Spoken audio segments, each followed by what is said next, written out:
Welcome to Education, Leadership, and Beyond, Surviving and Thriving. My name is Andrew Murata, host of the show, and welcome to our live viewing audience. Proud member of the Education Podcast Network, Voice Ed Radio Canada, or wherever you are taking in your podcasts. I'm excited that you are listening, and I'm excited you're part of the show. Happy holidays. It is December 10th as we record this live here on this podcast. So happy holidays to everyone. Before we get started, a quick word from today's sponsor, IXL. If you are an educator, you've heard of IXL, you're most likely using it in your school. Here is a quick word from them. Thank you. Hey friends, Andrew Murata here, Surviving and Thriving. And I want to thank today's sponsor for the podcast, IXL. Discover the power of data-driven instruction in your school with IXL. It is the most widely used online learning and teaching platform K through 12. It gives you everything you need to maximize learning, from a comprehensive curriculum to meaningful school-wide data.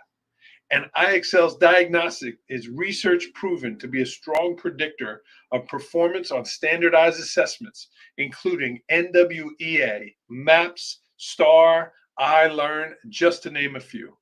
And the best part, everything I just mentioned is all integrated into one platform, so you can simplify your ed tech tools. Visit IXL.com to lead your school towards data-driven excellence today. The link is in the show notes. And again, I want to thank IXL for sponsoring Education, Leadership, and Beyond. All right. Thank you, everyone. And we are going to welcome our guest in very shortly. Superintendent, that's right, Superintendent Marcus Chambers from the Okaloosa School District. I'm excited to have Marcus on.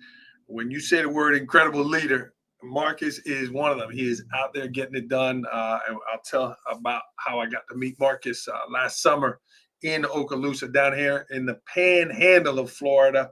But quickly, the introduction, the opening to today's show is getting in the spirit. As I said, it's December 10th, 2024 as we record. And, Thanksgiving was here, boom. And then all of a sudden it's like holiday season. And it was like, I'm speaking, I'm working. I wasn't there. I wasn't in the spirit. And then in my quiet time in the morning, seeing the Christmas lights, watching my children decorating the house and stuff, we can act differently than we feel. I wasn't feeling the holidays yet. But it's a choice how we show up. When you don't feel energized at work, it's a choice how we show up. We can act differently than we feel. My good friend Dr. Gilbert gives a 10-word seminar. Don't feel like now I'm screwing up the 10 words. But basically, when you don't feel like it, you can act differently than you feel. So I was not in the holiday spirit. But I started to act that way, and now all of a sudden I'm putting on the holiday songs. So when you don't feel a certain way, you can act a certain way because it is a choice. All right, let's bring in today's guest. He's a little bit under the weather today, but I'm excited to introduce Marcus Chambers, coming to us live from Okaloosa School District in Florida. Marcus, welcome. Hey, thank you. I appreciate you having me. I appreciate you coming on. I know it's a busy time for you. And you're not feeling your best today, but you're still here. Well, I tell you, I love the message. And we talk about you act differently than you feel. One of the things we talk about here in Okaloosa, this year's theme is I get to. You don't have to, but you get to do this. You get to be a teacher. You get to be a principal. So I love the act differently than you feel because, things are different nowadays. And mindset absolutely matters. Yeah. And you're not feeling your best, but here you are, tie on, shirt on, looking good. And Marcus, again, this is Superintendent Marcus Chambers, Okaloosa School District. That's on the Panhandle in Florida. Marcus, I got to see about that, your theme you get to. I got to see you present with your district leadership. You did a fantastic job. Now it's December. That was, I think, July. Right. How do you measure all those things you talked about? How do you follow up on all those things that you had talked about on that great day of learning? I always say, our annual principals meeting, which is our leadership summit, It's one thing to be excited, to have passion on that day on June 27th, but it's another time when it's November 1st, when it's December 13th. So how do you carry that forward? And it's about keeping that mission, that vision out in front of our principals. Every month we have a principals meeting. And I literally say, it's one thing that we talked about this in the summer, but what are we doing during the school year? So it's about keeping the mission out in front of them. In our school district, we're very instructional minded, and it's about those principal actions. It's about purposeful action. And then how do we keep that out? So it's just about talking about it and making sure that what we say is important is truly focused on. Yeah. Well, and you modeled that, Marcus. You really did. Even going back to the instruction, you had all the ingredients in your presentation. You had humor. You had energy in the place, the lighting and all the music and everything. You had the academic focus for sure. The presentation moved. The flow was really good. You talked about some of your personal things there. Talk to me about preparing for that. You had just ended school, and here you are turning around now prepping for that big day. You weren't just sitting back, hanging out in the back of the room. You were leading the event. How did you prepare for that? No, and I'll say this, that this is a loaded question, because I say all the time, public education has changed. And when you're trying to raise the bar, raise expectations in today's environment, that's not easy.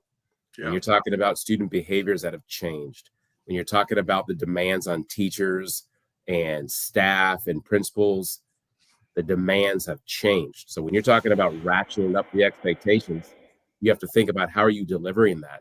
As you know, we started with the Eminem rap song, and that was about, bringing energy, but it was also about bringing levity to a meeting where you're going to be ratcheting up the expectations. So for us, it's about motivation. It's about inspiring. It's about reminding our principals, reminding our teachers about why we do this.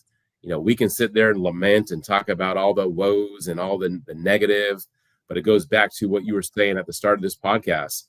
It's we get to do this, right? So it's a balance of motivation, inspiration, expectations that we put forward in order to move, I think, our principals in the right direction.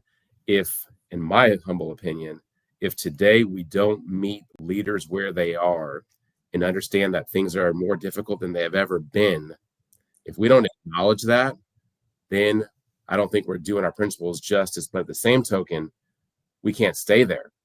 We have a job to do, which is educating kids.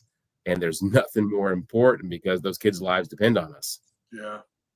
Yeah. And Marcus, again, it was masterful because you talked about accountability. You talked about your expectations and you included data, but you did it in a way that was kind of like, all right, we can do this together, not, hey, this is bad or I don't like this. You did it in a way that said, we get to do this. It was masterfully done. Let me ask you this, Marcus. Did they have to twist your arm to make that great video? Or were you like, yeah, this is awesome. Let's do it. How did that come about? Because it was a great intro video to kick off the day. So they definitely had to twist my arm. And but I'll say, if you've ever seen carpool karaoke. Oh, yeah.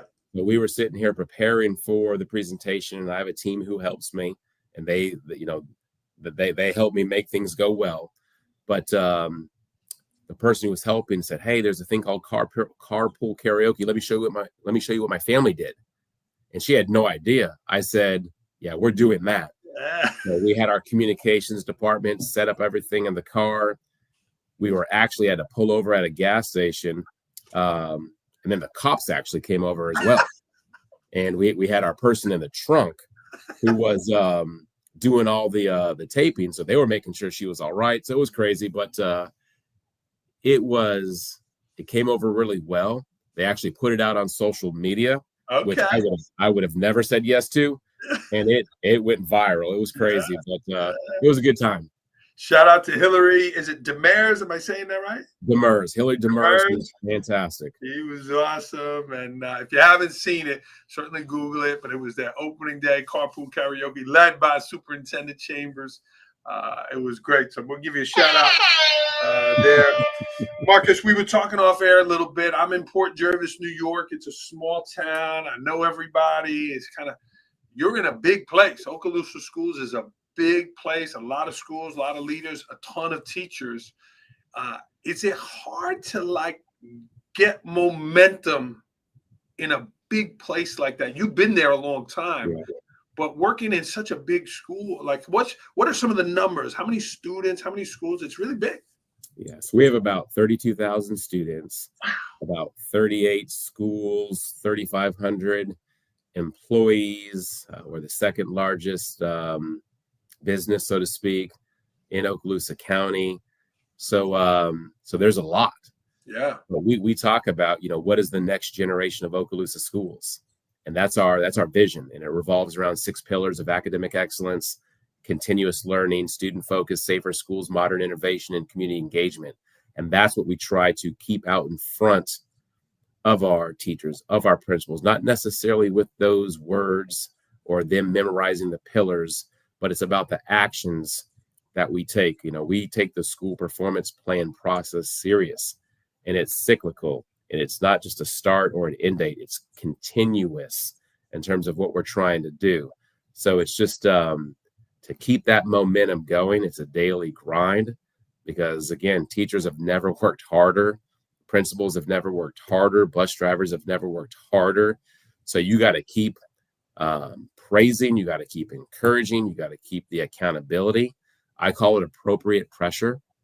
And appropriate pressure is not, hey, let's do this, or demanding, but it's about motivation. It's about encouragement. It's about making sure that the resources are there. It's about, if we said that we were going to do this, we're going to do it, but we're going to get input.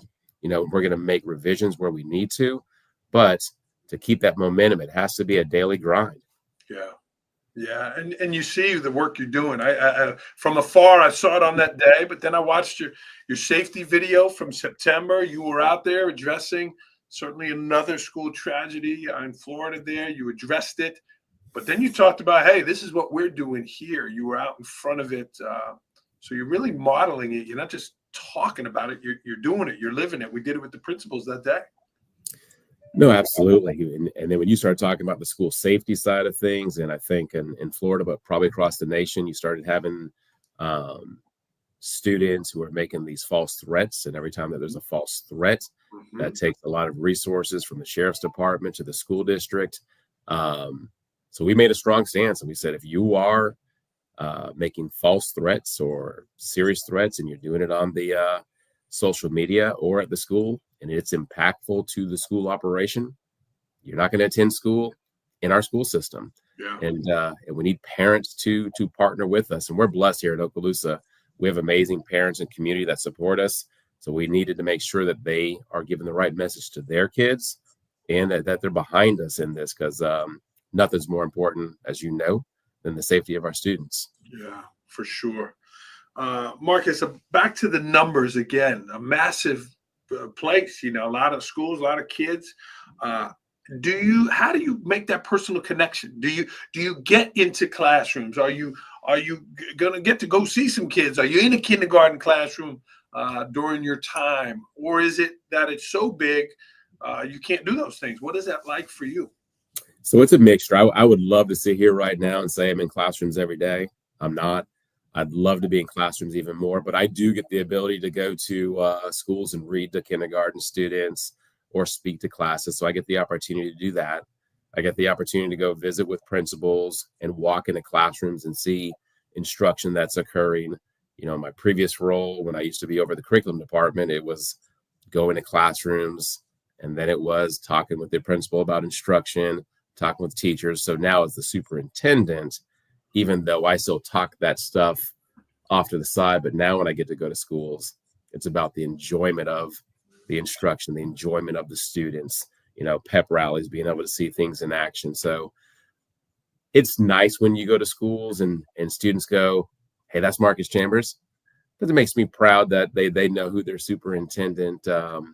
is. And so those interactions, just like today, we had a ribbon cutting, and we had this young man. Um, he actually addressed the crowd. He had a full three-piece suit on as an eighth grader. Absolutely incredible. Gave a speech. Like, I would have never done that as a middle school kid back in the day. Yeah. To watch him do it and then talk with them before and afterwards was it's special. Wow. Wow, that's incredible. Well, Marcus, you did well in the classroom. You taught ELA there in Okaloosa. You've been there a long time. You were actually voted first year teacher of the year. I think that's a great idea, that award.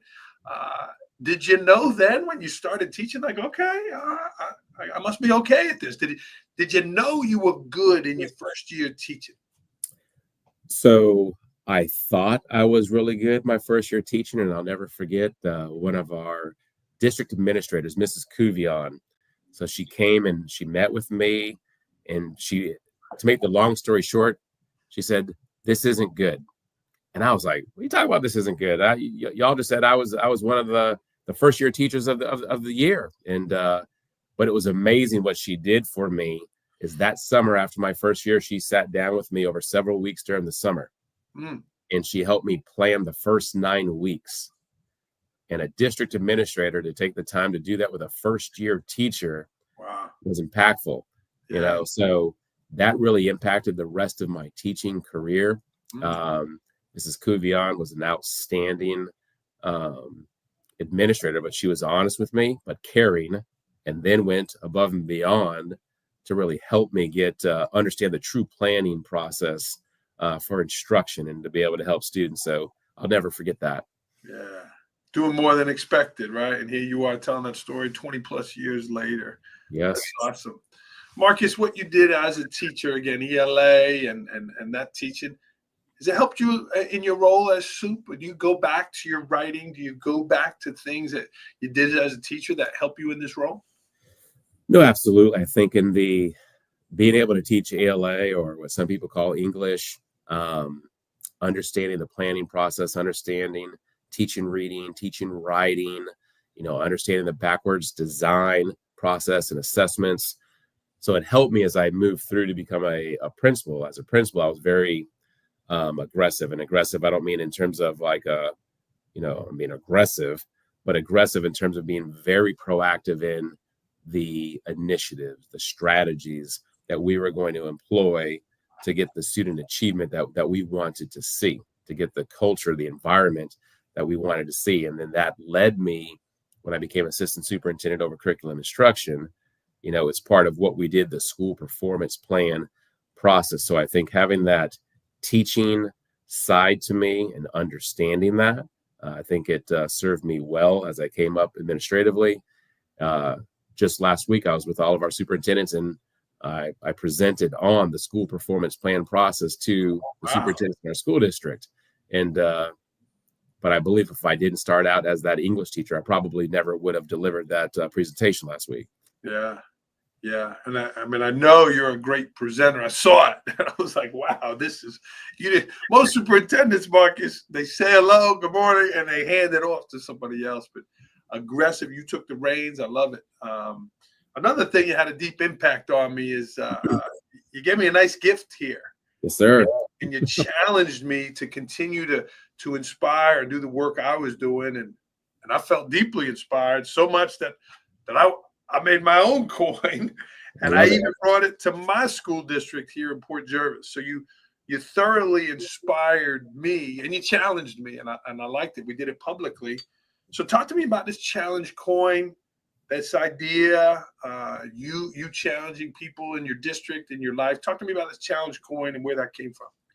No, absolutely. When I became superintendent, being able to go to different functions, and we're a strong military environment, so they would give me a coin. So the military, there's a challenge coin. So they provide you this coin. And then you always have to have this coin on you. And I'm not going to say what happens if you don't have the coin. But so then I started thinking about my vision for my school district. After speaking with teachers, principals, we came up with that next generation of Okaloosa schools. We came up with we're an A+ school district. and the A plus is academics, the arts, and athletics. So it's about getting that mission out. It's about to the community. We're branding to the community. And I think when you're able to do that on multiple fronts, and I love that you have it because I got mine right here. But this right here, when someone goes above and beyond, we present this coin to them, whether it's a teacher, whether it's a student, whether it's a community member. We have another coin that's a school district coin as well. This one, I'm blessed, that's, my personal coin, such as the one that you gave me as well. So I appreciate it. Shout out. But then even this year, because we're a strong military, so we did this coin here by your friend, John Spolsky. So he actually surprised me with this coin. And on the back, it says, support our troops. Wow. And so like if we're at the gas station and we see a military member come forward, we just walk up, hand them this, and, hey, we're with the school district. Thank you so much for your service. Wow. So it's just another way to get your vision out. It's another way to continue that momentum that we were talking about.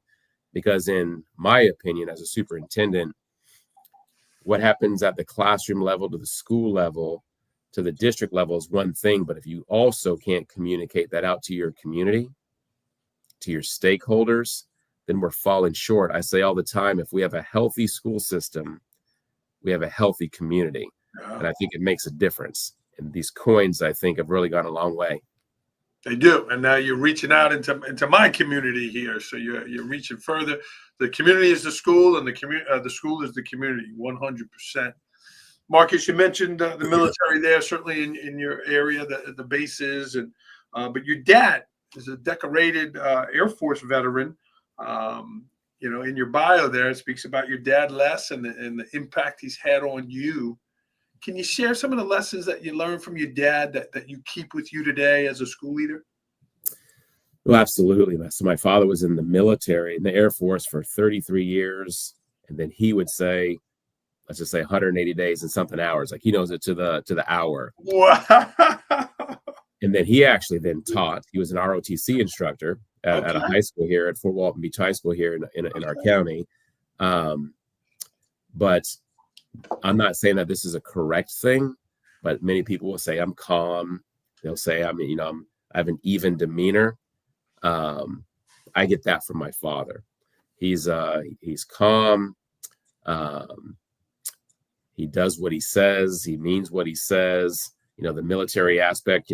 I didn't grow up in that military home where it was like you're regimented, but I knew he meant business. So my father's someone who's probably he's very liked because of the person that he is.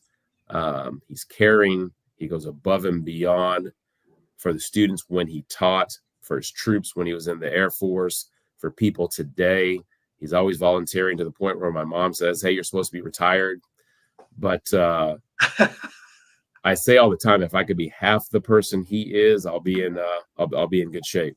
Yeah, beautiful there. And did your dad serving the Air Force? Is that what brought you to that area? Is that why you were there? Is that how you got to Okaloosa County? Well, the funny story is we lived in Hawaii, so Hickam Air Force Base, Oahu, so where Waikiki is. Wow. That's where I grew. That's where I grew up. But my father was TDY from Hawaii over to Louisiana. And one of his friends said, I bet you would like the Fort Walton Beach area at the time. So this is where Destin, Florida is. Yeah. So they drove over. He said, my mom will absolutely love this. He was right. They actually ended up building the house from Hawaii, so they weren't even here while the house was being built. But 30 something years later, we're still here. Yeah. And there's a number of people watching live, Mr. Chambers. If you haven't been to that area, it is just absolutely gorgeous. The best beaches, Marcus, anywhere in my humble opinion. But it is a gorgeous area. If you are watching live, jump in, say hello. Let us know if you're down there in Okaloosa County or Fort Walton County or up here in the Northeast. Let us know if you're where you're coming from. Marcus, you talked a lot about, again, the programs for school, all of that kind of stuff. But you also talked about wellness that day, your fitness, making sure you get your steps in, you get your exercise. You're leading a big school district, your family. Talk to me about sharpening your saw, getting in that time to exercise, getting in that time to read, things like that. How do you sharpen your saw with such a busy job? So it's hard.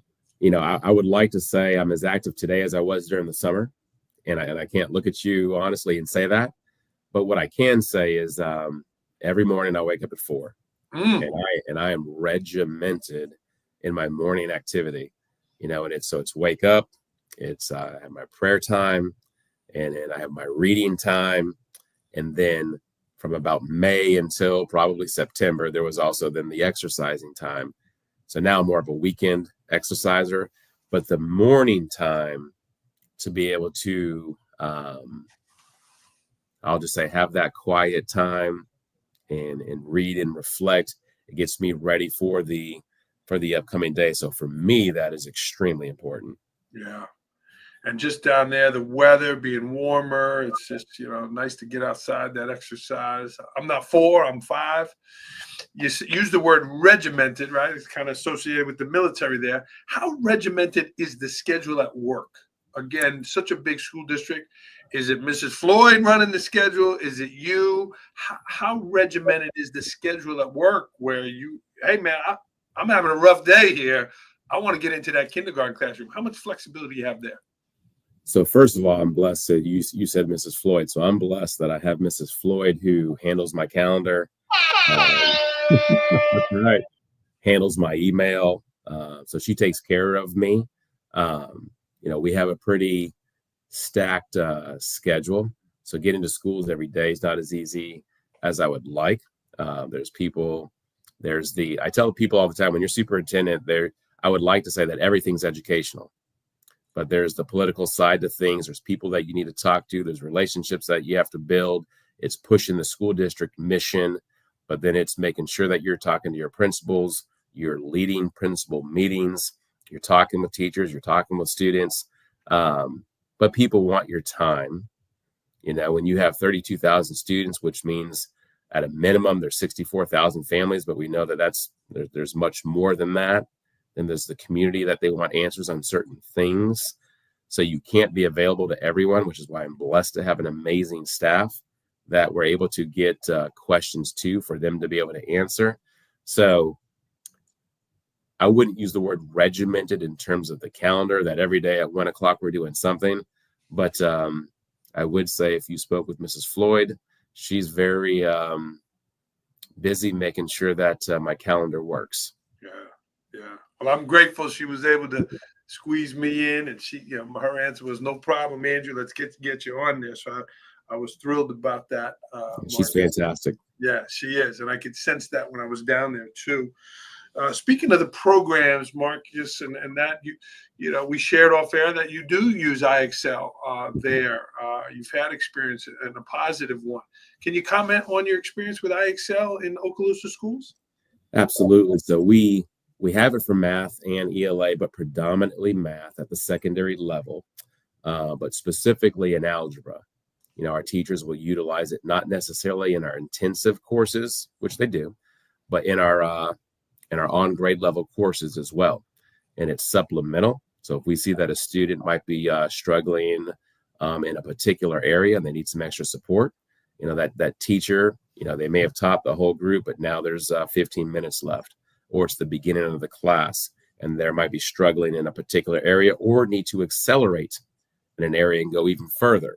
Those teachers then have that program based on data to be able to help basically diagnose, remediate, or accelerate students in particular areas. So it was funny. We were talking about IXL today because I wanted to make sure I got some specifics to be able to share as well.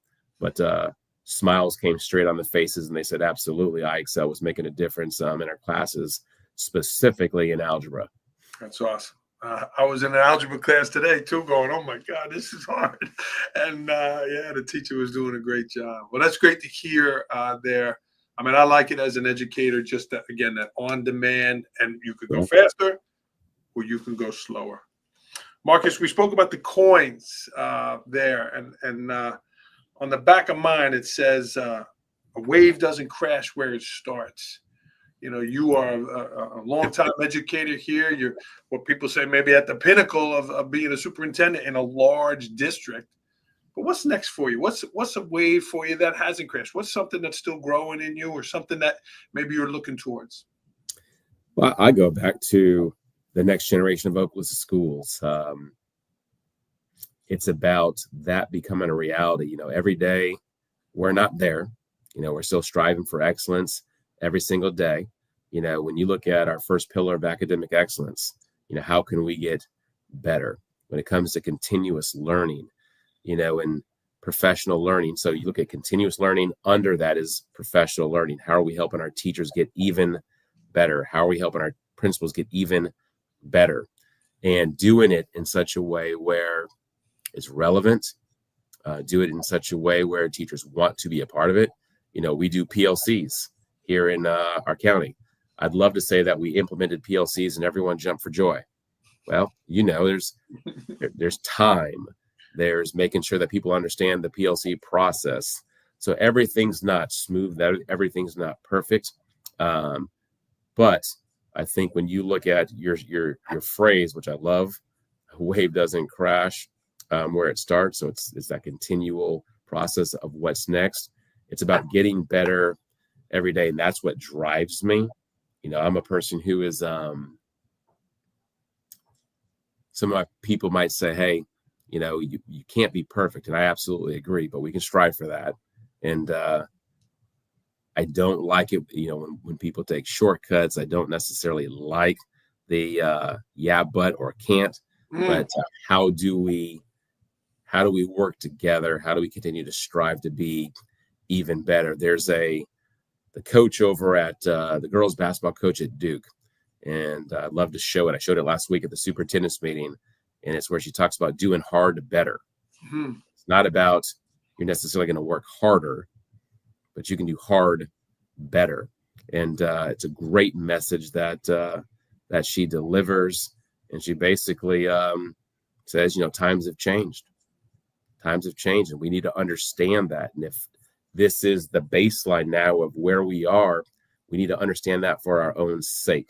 So for me, the where next is the most important job is what you have right in front of you, and make sure that you do a good job with your people and continuing to push that mission forward. Yeah. Excellent answer. I know you're a Duke fan as well. Oh, yeah. About that. And we laughed at some of the stories of my officiating there. But hey, Duke is the standard, right, for excellence there. And I know you set a high standard where you are as well. That's awesome. Great story there, Marcus. Marcus, what's something you wanted to talk about that I didn't ask you?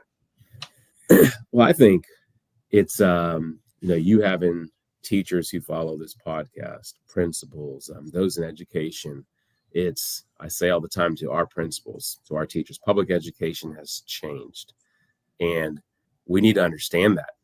And I say, when you go home on your drive, you need to think about what the thoughts are that are going through your head. And if it's, this was hard today, if it's the student did this today, if it's negative thoughts that are rolling through our mind, I always say, if that's working for you, then keep doing it. If it's not, then how do we do things differently? So I challenge people all the time on that drive home, think about your day. What were the things that went well? Because there's many more things that went well than not. And this challenge is that mindset. Find the positivity. This is the absolute best profession that you can be in. I still believe it to this day, even though things are changing. But being a teacher, you're making a difference. Being an administrator, you're making a difference. Being an educator, never forget the impact that you make. Never underestimate the impact that you make in your job and in the lives of students. And that's the piece that I try to get people, and I don't want to say get to see, because I don't want to dictate, but them to realize for themselves, the difference makers are amongst us every day. Yeah. Well said there, Mr. Chambers. I was on a flight recently. The lady was telling me about her daughter, got a big job at NBC, works at NBC in Manhattan. She was a production major in college, and she's not happy. She said, if I don't show up, nobody misses me. You know, I don't feel like I'm making an impact. I said, hey, take your teaching, get your teaching degree, and you'll make a difference. And we had that conversation. Yeah, so I agree with you. Yeah. If you have a question for Superintendent Chambers, throw it in the chat for sure. Marcus, this has been great. I know you got a tight schedule here. Let's get to rapid fire, Marcus. These are quick answers. First thing that comes to mind, are you ready? All right. Here we go. Last book you read? Mitch Rapp series Memorial Day. Like a military book? No, it's like a CIA book. He takes out terrorists. It's action packed. There's a whole series of them. I love them. Okay, Mitch Rapp. You'll be addicted. He's one bad dude. I love John Grisham books. I love stories. Maybe I might have to get on that. The Audible. Vince Flynn is the author. Okay. Last movie you saw? Oh boy, Christmas Vacation. I love that. Last concert you went to? Oh my gosh, I probably would. Oh my gosh, I might have to go back to Ice Cube all the way back in my high school days. Come on now, come on. Favorite dish? Pizza. You got good pizza in that area? You're talking to a Italian New Yorker here, Marcus. I'm not going to compete with New York, but I make a pretty good pizza. Wow. Okay. Another thing I noticed that day, the catering was fantastic. The food, the lunch, everything was spot on that day. You're in a beautiful place. I love to travel there, but where's your favorite place to travel? So down here, there's a Destin area, but there's a watercolor. It's on 30A. So if you ever come, it's Walton County or Okaloosa County, Destin area, 30A area, watercolor area. Absolutely gorgeous. Yeah, it sure is. And if you've never been to that part of the country, the superintendent's saying it, I'm saying it. It really, it's a special place, Marcus. I know you know that. Speaking of that, Northwest Florida is fill in the blank. Is an amazing place to live with a community that absolutely supports public education, supports our students. So it's a great place to live and raise a family. Most difficult part of the job? Helping keep folks motivated under serious stress and helping them understand that their mindset can make a difference in everything. That's a good answer there. If you weren't in your field, in the field of education, what field would you be in? Probably two areas. I could see myself as a CIA guy, like Mitch Rapp in the book that I talked to you about. I sometimes visualize myself doing that, but then come back to reality. But probably, I used to always want to be a professional athlete. I played a lot of sports, college sports, and but obviously never was able to go to that type of a level. But I love sports. So a general manager like Brian Cashman right now, he lost out on Soto, which is fine, but we got work to do. So I want to give Brian Cashman a call, and because I love the Yankees. Give him some advice there. Absolutely. Side note, on the treadmill in the morning, I'm watching the Boston Red Sox comeback. It's a 30 for 30 on ESPN. I highly recommend it. Even if you're a Yankee fan. Boston Red Sox, that's fighting words right there. I can sense the excellence that you're going for. The Yankees, Duke. You're always with the top teams. It's Yankees, Duke, the Lakers, Florida State for football, but Dallas Cowboys. So people say that, but Dallas Cowboys, they haven't won in forever. Yankees, now we haven't won in a while. Yeah, but 27 world championships though. The Seminoles and Dallas are having a rough season for sure. Speaking of, it's not going to be the Cowboys, but what's a recent victory for you, Marcus? Oh, wow. A recent victory. I'll go a little more on the I'll go more on the sports side. So Duke basketball, whom I love, they've had to play Kentucky, they've had to play Arizona, they've had to play Kansas, and then Auburn. So this recent victory, Duke against Auburn, and winning, because a lot of folks down here like Auburn, but they're not Duke. So that was a good victory. But I'll say on the educational side, it's great when you go out and talk to groups of teachers and you talk about their impact, and then they send you emails saying, "Hey, I needed that message." That's a huge win. That is a win for sure. At 8 a.m. on December 26th, I will be fill in the blank. I will be relaxing during Christmas break, after a good Christmas Eve and after a good Christmas Day. 4 a.m. I won't be up at 4 a.m. on the vacation days. So I will say I will sleep in, but then my day, my regiment starts a little bit later than 4 a.m. on vacation days. I like it. If you don't set that alarm, what time are you getting up? I'm almost wired now to wake up. Yeah. So if it's like my body will know it's Monday through Friday. So I'm the weird type of person who loves if I wake up at 3 or 2:30, because I now know I didn't wake to the alarm. So I don't like waking directly to the alarm. I like to wake before that, so then I know I can just relax a little bit longer. But my body will wake up a little bit before 4 most times, and then right at 4. I love it. One thing you're curious about. Whew. That's an interesting question. I'm just supposed to be rapid fire. I am can curious expand a little bit. You can take some time. I'm curious right now why Brian Cashman has not already enacted Plan B of the free agent market or the trading market. We should already be on our Plan B, because we don't want to miss out on next year's season. So Brian Cashman, Plan B. I'm curious, where are we? We'll get that question to him. I know he follows education, leadership, and beyond for sure. I knew that's why I'm preaching. Is there something about Marcus Chambers that people do not know about?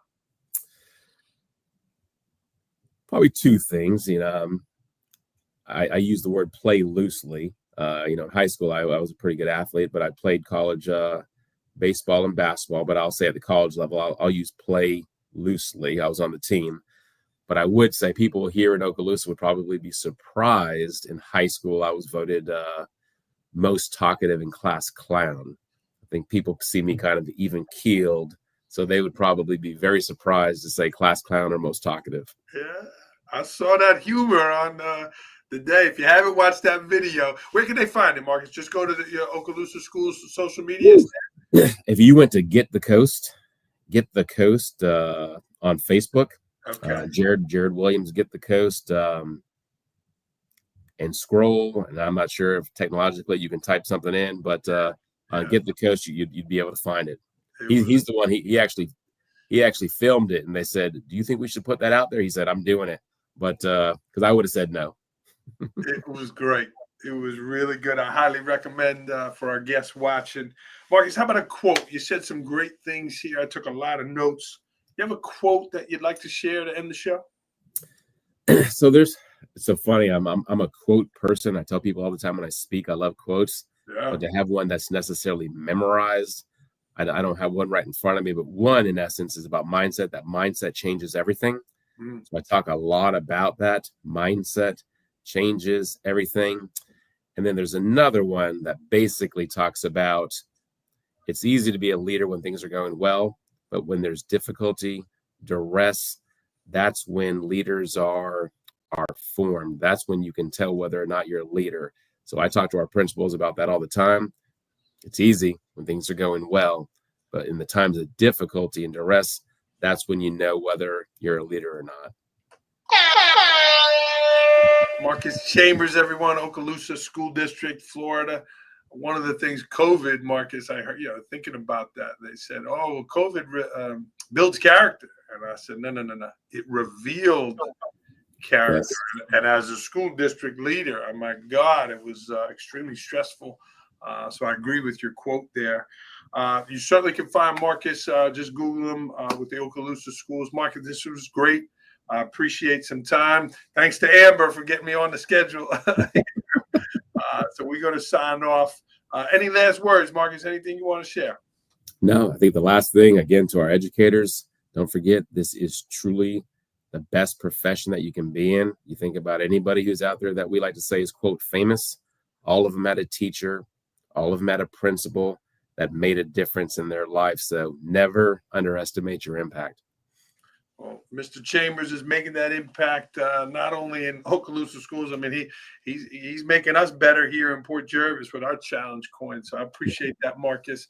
We are going to sign off. If I could help you in any way, don't hesitate to reach out at Andrew Murata 21 on Twitter. And as we open the show with, if you're not in the spirit, get in the spirit. It's a choice how we show up. Like Marcus said on the show here multiple times, your mindset is everything. So, Marcus, thanks so much for a few minutes.